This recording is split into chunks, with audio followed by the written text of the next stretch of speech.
Hello everyone, welcome to Learner Bee. I am Shivani Chauhan. इस video में हम लोग देखेंगे क्लास 6 साइंस की बुक का chapter 9 the living organisms and characteristics and habitats. इसका जो है ना हम लोग देखने वाले हैं पार्ट 2। इससे पहले हम लोग पार्ट 1 देख चुके हैं, तो ये वाला जो है इस चैप्टर का पार्ट 2 है। इस चैप्टर में हम लोग देख चुके हैं कि अलग अलग तरीके के कौन कौन से हैबिटेट्स होते हैं, जैसे कि डेजर्ट का एरिया होता है, माउंटेन होता है, प्लेन्स होते हैं, वहाँ पर किस तरीके के जानवर रहते हैं, किस तरीके के वहाँ पर प्लांट्स वगैरह होते हैं। ये सारी की सारी चीज़ें हम लोगों ने देखी थी और फिर उसकी हमने लिस्टिंग वगैरह करी थी। और कैमल किस तरीके से डेजर्ट में रहता है, कैसे फिशेस पानी में रहती हैं, ये भी हम लोगों ने देखा था। फिर हमने यहाँ तक ये देख लिया था कि बायोटिक और एबायोटिक कंपोनेंट्स क्या क्या होते हैं। अब एक्टिविटी 2 जो है इसमें हमें बोला गया है कि चैप्टर 1 की एक्टिविटी 5 को याद करो कि जो चना होता है उसमें हमने क्या किया था, उसको स्प्राउट्स बनाए थे, यानी कि उसको अंकुरित किया था। उसके जैसे कि चना होता है ना, चने में ऐसे करके वाइट वाइट कलर के निकल आते हैं। अगर उसको पानी में एक दिन भिगो के रखा जाए तो उसको स्प्राउटिंग कहते हैं, और उसको जर्मिनेशन भी कहते हैं, मतलब उससे सीड और बन सकते हैं। When the seed turn into a sprout, it is said to have germinated। तो अगर सीड जो है उसमें से स्प्राउट्स निकल आए तो उसको हम कहेंगे कि क्या हो गया है, वो जर्मिनेट हो गया है। This is the beginning of a new plant, और नया प्लांट उससे बन जाएगा। आप लोगों को सूखी मूंग के सीड्स लेने हैं और 20 से 30 सीड्स को अलग कर देना है और पानी में उसको डुबो देना है एक दिन के लिए। मतलब कुछ दाने लेने हैं, उसमें से सपोज़ करिए आपने 30 दाने लिए मसूर के, उसमें से 10 को आप लोगों को पानी में भिगो देना है और 20 को आप ऐसे ही रख दीजिए। इसको जो 10 आपने लिए हैं पानी में भिगोए हैं, एक दिन के लिए आप उसको पानी में भीगे रहने दीजिए। Divide the soaked seeds into 4 parts, और आपने जो भिगोए हैं उनको फिर से 4 पार्ट्स में डिवाइड कर दीजिए। कि 1 part completely submerge in water for 3 to 4 days। जैसे कि आपने 10 बीज लिए थे ना, 10 में से आप लोग क्या करिए, 3 तो बीज जो हैं वो पूरे 4 दिन के लिए भिगो के ऐसे ही पानी में छोड़ दीजिए। और जो बाकी बचे हुए 7 सीड्स हैं ना, उनको आप बिल्कुल भी छूइए मत, उनको ऐसे ही छोड़ दीजिए। तो जो पानी में डूबे हुए हैं, the one kept soaked seeds in a sunny room and another in the completely dark region like a cupboard that does not allow any light to come। तो एक आपने ऐसी जगह रख दी है जहाँ पर पानी में जो रखे हैं वो ऐसी जगह रखे हैं कि जहाँ पर लाइट आ रही है, और जो पानी के बाहर निकाल दिए हैं वो आपने ऐसी जगह रखे हैं जहाँ पर बिल्कुल भी सूरज की रोशनी या कैसी भी लाइट नहीं आ रही है, कबर्ड के अंदर रख दी है। और keep the last part in a very cold surrounding, से इन अ रेफ्रिजरेटर और इज आइस अराउंड। तो आपने 3 पार्ट में डिवाइड किया, एक को आपने 3 बीजों को आपने पानी भिगो के ही छोड़ दिया 3-4 दिन के लिए, एक और 3 बीज आप लोगों ने निकाल लिए और अंधेरी जगह रख दिए, और 3 बीज और आपने क्या करे, बिल्कुल निकाल करके फ्रिज में रख दिए। और rinse them and replace the water every day. तो जो वो था आप लोगों ने जो पानी में 3 बीज छोड़े थे उसको आप पानी को हर रोज़ बदलते रहिए। Do the seeds in the 5 conditions germinate uniformly. तो हमने जो अलग अलग कंडीशंस देखी, क्या इन सब में सीड्स एक जैसे जर्मिनेट होंगे, तो नहीं, एक जैसे जर्मिनेट नहीं होते हैं, अलग अलग तरीके से स्प्राउटिंग उनमें होती है। तो जो आपने पानी के बाहर निकाल के रख दिए हैं उसमें स्प्राउट्स ज़्यादा हो जाएंगे, पानी के अंदर वाले थोड़े अजीब से हो जाएंगे, स्मेल भी आने लगेगी। जो कवर्ड में रखे हैं वो तो मतलब बिल्कुल बढ़ेंगे नहीं, और फ्रिज वाले तो वैसे के वैसे ही रहेंगे। तो do you realise that abiotic factors जैसे कि हवा, पानी, लाइट, हीट काफ़ी ज़्यादा इंपॉर्टेंट होते हैं प्लांट के ग्रोथ के लिए। तो अगर आपके प्लांट को अच्छी तरीके से ग्रो करना है तो उसको काफ़ी सारे फैक्टर्स की ज़रूरत होती है। In fact abiotic factors are important for all living organisms.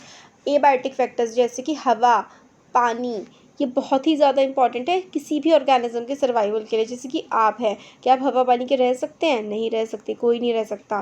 तो ये एबायोटिक फैक्टर्स हैं जो लिविंग ऑर्गेनिजम्स की लाइफ पे बहुत असर डालते हैं।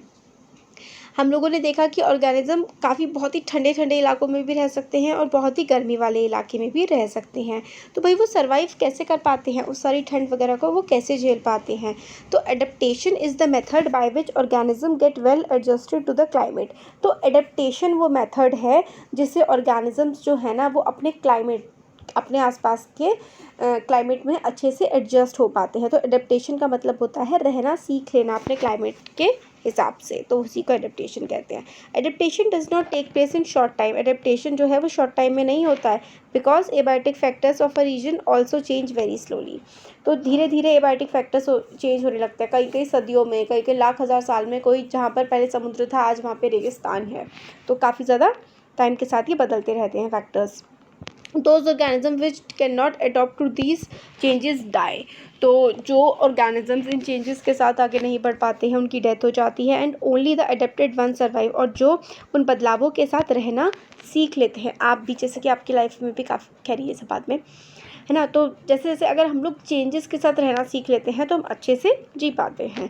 Organisms adapt to different abiotic factors in different ways. तो ऑर्गेनिजम्स जो हैं वो अलग अलग एबायोटिक फैक्टर्स को पे अलग अलग तरीके से असर दिखाते हैं। जैसे कि अगर बहुत ज़्यादा ठंड है आपको तो आप बीमार पड़ सकते हैं ना, बहुत ज़्यादा ठंडा मौसम है तो अगर आपने स्वेटर्स ढंग से नहीं पहने हैं तो, और बहुत ज़्यादा गर्मी है तो इससे बहुत ज़्यादा ठंड है तो आपको खांसी जुकाम हो सकता है, और बहुत ज़्यादा अगर गर्मी हो जाती है तो सर दर्द या चक्कर वगैरह आने लगते हैं। तो अलग अलग एबायोटिक फैक्टर्स हमारी बॉडी पे अलग अलग तरह का प्रभाव डालते हैं, और जानवरों पर भी। There is result in a wide variety of organisms and different habitats. तो ऐसी जो अलग अलग ऑर्गेनिजम्स होते हैं उनकी हैबिटेट अलग होती है। जैसे कि फ़िश का देखा था, स्ट्रीमलाइन बॉडी है तो वो पानी में रह पाएगी, और जो कैमल है उसकी टांगें ऊँची होती हैं क्योंकि उसको बहुत ही गर्म डेजर्ट में रहना होता है। तो हैबिटेट के हिसाब से जानवरों की बॉडी में भी अंतर आने लगता है। तो a journey through different habitats, तो अलग अलग हैबिटेट की हम लोग जर्नी कर रहे हैं, वहाँ के एनिमल्स, प्लांट्स वगैरह सब लोग कैसे रहते हैं उनका हम देखने वाले हैं। तो सम टेरेस्ट्रियल हैबिटेट्स, तो टेरेस्ट्रियल हैबिटेट देखिए, जो टेरेस्ट्रियल है ना, इस शब्द का मतलब होता है ज़मीन। ज़मीन पर जो भी रहते हैं ना वो टेरेस्ट्रियल एनिमल्स होते हैं। आप भी एक टेरेस्ट्रियल, ह्यूमन भी टेरेस्ट्रियल एनिमल्स हैं, ह्यूमन भी एक फॉर्म ऑफ एनिमल होते हैं, पता है आप लोगों को। तो ये हैं डेज़र्ट के बारे में। सबसे पहले देखते हैं कि हम लोगों ने पढ़ा कि एबायोटिक फैक्टर्स जो कि डेज़र्ट में होते हैं तो कैमल उससे अडेप्ट कर लेता है, उसके साथ रहना सीख लेता है। बाकी सारे एनिमल्स और प्लांट्स का क्या, क्या वो भी अडेप्ट कर चुके हैं? तो हाँ भाई, वो भी अडेप्ट कर चुके हैं, वरना कैसे रह पाते। तो देयर आर डेजर्ट एनिमल्स, जैसे कि रैट्स हो गए, जैसे चूहे हो गए, सांप हो गए, which do not have long legs that a camel has. तो जो चूहे हो गए, सांप हो गए, उनके तो ऐसे ऊंचे ऊंचे पैर नहीं होते जैसे कैमल के होते हैं, तो वो कैसे रह पाते हैं डेजर्ट में। To stay away from intense heat during the day they stay in deep burrows deep in the sand. तो वो मतलब खुद को गर्मी से, बहुत ज़्यादा जो गर्मी होती है दिन के समय, उससे खुद को बचाने के लिए वो क्या करते हैं, ज़मीन के अंदर बरोज बना लेते हैं, मतलब सुरंग से, गड्ढे से बना लेते हैं और दिन में उनमें ही रहते हैं। These animals come out only during night when it is cooler. तो जो एनिमल्स होते हैं जो बहुत ज़्यादा गर्मी को नहीं सह पाते, वो ज़मीन के अंदर चले जाते हैं, और जब रात को मौसम ठंडा हो जाता है तो बाहर आ जाते हैं। ये बिल्कुल डेजर्ट का हमें दिखाया गया है यहाँ पर फोटो। ये देखिए, डेजर्ट एनिमल इन बरोज। जो ये चूहे हैं ये ऐसे ऐसे बिलों में घुस जाते हैं, अपने सांप भी अपने बिलों में घुस जाते हैं, तो ऐसे खुद को ये बचा पाते हैं। एक्टिविटी 3 में हमें बोला गया है, bring a potted cactus and a leafy plant to the classroom. Classroom में आपको एक कैक्टस का पौधा लाना है और एक ऐसा पौधा लाना है जिसमें पत्तियां हों, और tie polythene bags to some part of the plant. और कुछ प्लांट के, जैसे कि मान लीजिए ये पूरा का पूरा प्लांट है, इसके इतने भाग पे आप पॉलीथीन से इसको बांध दीजिए। और as was done for activity 4, जैसे कि एक्टिविटी 4 में किया गया था, वेयर वी स्टडी ट्रांसपिरेशन। इसे अंधेरे कमरे में रख दिया, फिर ट्रांसपिरेशन से क्या हो रहा है क्या नहीं हो रहा। अब leave the potted plant in the sun. तो जो प्लांट है उसको सन में रख दिया और कुछ घंटे बाद उसको ऑब्जर्व करो, क्या आपने नोटिस किया है। Do you notice any difference in the amount of water collected in the polythene bags. तो जहाँ पे जैसे कि आप पॉलीथीन बैग लगा देंगे, एक तो ऐसे प्लांट पे जिसपे पत्तियाँ हैं और एक कैक्टस पे, तो आप जिस पे पॉलीथीन लगाएंगे ना, पत्तियों वाले प्लांट पे, तो आप देखेंगे कि उस पॉलीथीन बैग पे काफ़ी सारी पानी की बूंदें हैं, और कैक्टस वाले प्लांट पे नहीं होती हैं, बहुत ही कम होती हैं या फिर होती नहीं हैं। तो desert plants lose very little water through transpiration. तो जो ट्रांसपिरेशन है उसके थ्रू जो डेजर्ट प्लांट है वो काफ़ी ज़्यादा कम ही पानी अपना लूज़ करते हैं, मतलब बहुत ही कम पानी वो लूज़ करते हैं ट्रांसपिरेशन की वजह से। The leaves in desert plants are either absent. तो जो डेजर्ट के प्लांट होते हैं, जो रेगिस्तान के जो पौधे होते हैं, या तो उनमें पत्तियां होती ही नहीं हैं या फिर उनकी पत्तियां कांटे में बदल चुकी होती हैं, ताकि ट्रांसपिरेशन लॉसेज ना हो। अब आप सोच रहे होंगे ट्रांसपिरेशन क्या है। देखिए, ट्रांसपिरेशन वैसे आप पढ़ चुके हैं इससे पहले, बट मैं आपको बता देती हूँ। इवेपोरेशन होता है, इवेपोरेशन का मतलब होता है पानी का भाप बन के उड़ जाना। तो प्लांट्स में जो पानी भाप बन के उड़ रहा होता है उस चीज़ को हम लोग ट्रांसपिरेशन कहते हैं। आगे आप समझ आप लोग को। तो जो वहाँ होते हैं डेजर्ट होते हैं, डेजर्ट में बहुत ज़्यादा, क्योंकि इवेपोरेशन होता है तो उन लोगों को बहुत ज़्यादा पानी, मतलब नहीं बचाना होता है ना, फिर पानी कहाँ से लाएंगे, ज़मीन में भी ज़्यादा नहीं होता रेगिस्तानों में पानी, डेजर्ट में। तो अपने पानी के लॉस को बचाने के लिए पत्तियों का सरफेस एरिया ज़्यादा होता है, तो वो पत्ती की जगह वो कांटों में कन्वर्ट हो जाते हैं ताकि अपना पानी बचा सके। तो स्पाइन का मतलब कांटे होता है। This help in reduction of loss of water from the leaves through transpiration. तो ट्रांसपिरेशन से जो लॉस होने वाला था वो बच जाता है। The leaf like structure you see in a cactus is in fact is stem. तो लीफ जैसा, जो पत्ती जैसा आपको हरा हरा स्ट्रक्चर दिखता है ना, वो उसका तना होता है। और photosynthesis in these plants is usually carried out by stems. तो जो डेजर्ट के प्लांट्स होते हैं ना, उसमें फोटोसिंथेसिस पत्तियाँ नहीं करती हैं, बल्कि डेजर्ट प्लांट में जो स्टेम होता है ना, वो खाना बनाने का प्रोसेस, फोटोसिंथेसिस का प्रोसेस करता है। The stem is also covered with thick waxy layer. Stem जो होती है डेजर्ट प्लांट्स की, उसमें काफ़ी सी चिकनी चिकनी सी होती है, वो जैसे कि आपने एलोवेरा की देखी होगी। तो वैक्सी कोटिंग होती है which help to retain water in the tissue of cacti. तो कैक्टी का जो टिश्यू है उसके अंदर पानी बचा रहे, इसकी वजह से और बहुत ज़्यादा भाप बन के ना उड़े, उसके ऊपर वैक्स जैसा स्ट्रक्चर होता है। तो ये करेक्टरिस्टिक बहुत इंपॉर्टेंट है कि जो लीव्स होती हैं वो स्पाइन जैसी बन जाती हैं, और स्टेम से ट्रांसपिरेशन होता है, और थिक वैक्सी लेयर होती है स्टेम के ऊपर, जिसकी वजह से वो अपना पानी बचा के रखते हैं। Most desert plants have roots that go very deep into the soil for absorbing water.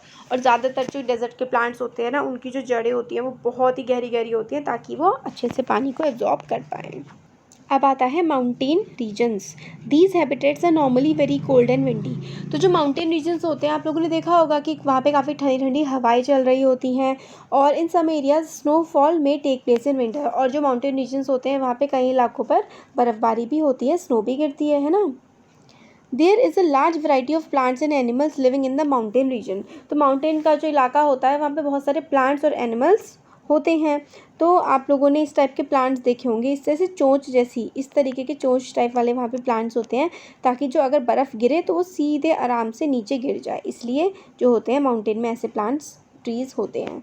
तो अगर आप लोग माउंटेन रीजन में रहते हैं या फिर आपने कभी माउंटेन विजिट किया है, तो आपने इस तरीके के जो पिक्चर में दिखा रखा है ऐसे ट्रीज़, प्लांट्स बहुत ज़्यादा देखे होंगे।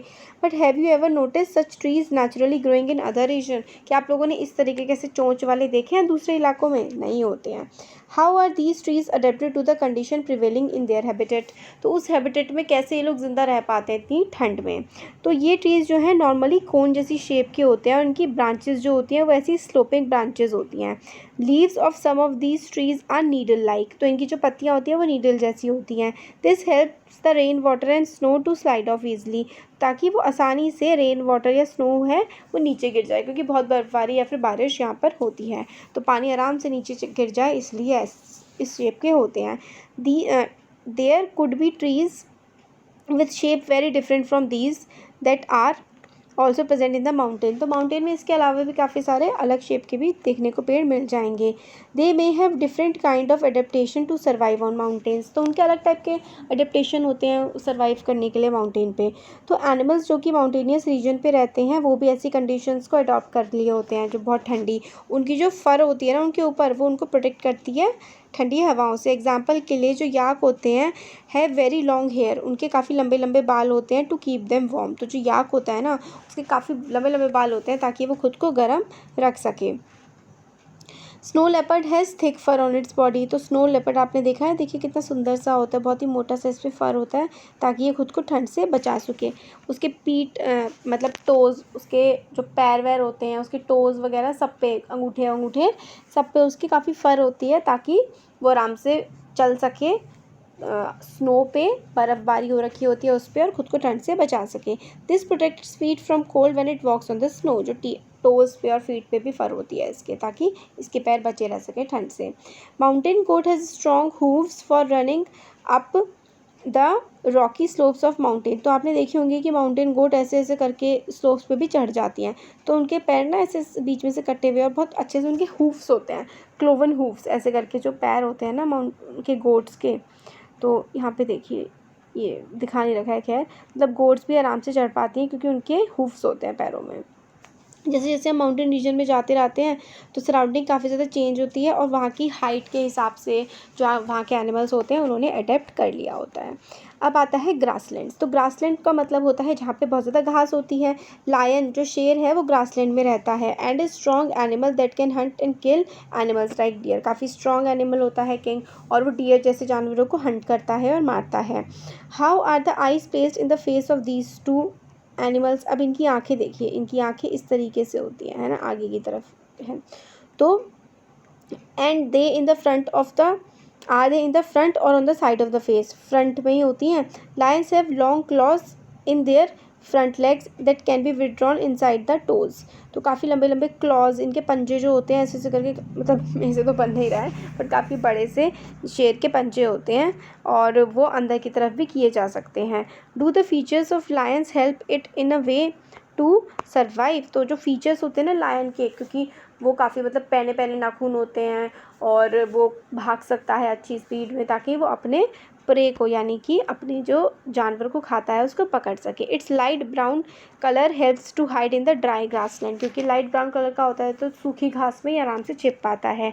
When it hunts for prey, जब वो अपने शिकार को पकड़ने जा रहा होता है खाने के लिए, तो वो आराम से, क्योंकि वो लाइट ब्राउन कलर का होता है और जो घास होती है जनरली सूख के लाइट ब्राउन हो जाती है, तो उसमें आराम से छप पाता है। जो आई होती है ना in the front of the face allow it to have a correct idea about the location of its prey. तो उसकी आंखें इंसानों की तरह आगे की तरफ होती हैं, तो उसे समझ में आ जाता है कि उसका जो प्रे है, देखिए प्रे का मतलब होता है पूजा नहीं होता, एनिमल्स टू ईट, मतलब जिन जानवरों को खा सकते हैं वो प्रे हो गए उसके लिए, लायन के लिए। A deer is another animal that live in the forest and grassland.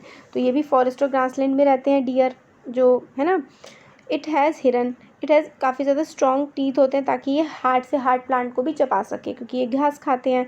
Dear needs to know about the presence of predators. Predators जो उसको मारते हैं जैसे कि लायन, उसके बारे में भी पता होना चाहिए। अब यहाँ पे दो टर्म इंपॉर्टेंट है, प्रे जिसको खाया जाता है किसी के द्वारा, किसी दूसरे जानवर के द्वारा, और प्रीडेटर, प्रीडेटर मतलब जो दूसरे जानवरों को अटैक करके उनको खाते हैं। तो प्रीडेटर से बच सकें इसलिए इनको जो है वो तेज़ तेज़ भागना भी होता है ताकि वो खुद को बचा सके। इनके लंबे लंबे कान होते हैं ताकि ये प्रेडेटर्स कहाँ से आ रहे हैं उसको आराम से सुन सकें।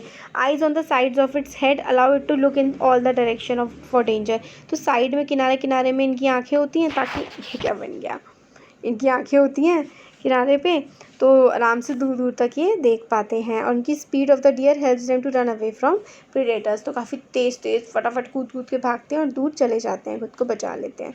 तो काफ़ी सारे अदर फीचर्स होते हैं, लायन, डियर और दूसरे प्लांट्स एंड एनिमल्स होते हैं जो खुद को आराम से बचा करके रख पाते हैं अलग अलग सराउंडिंग्स में।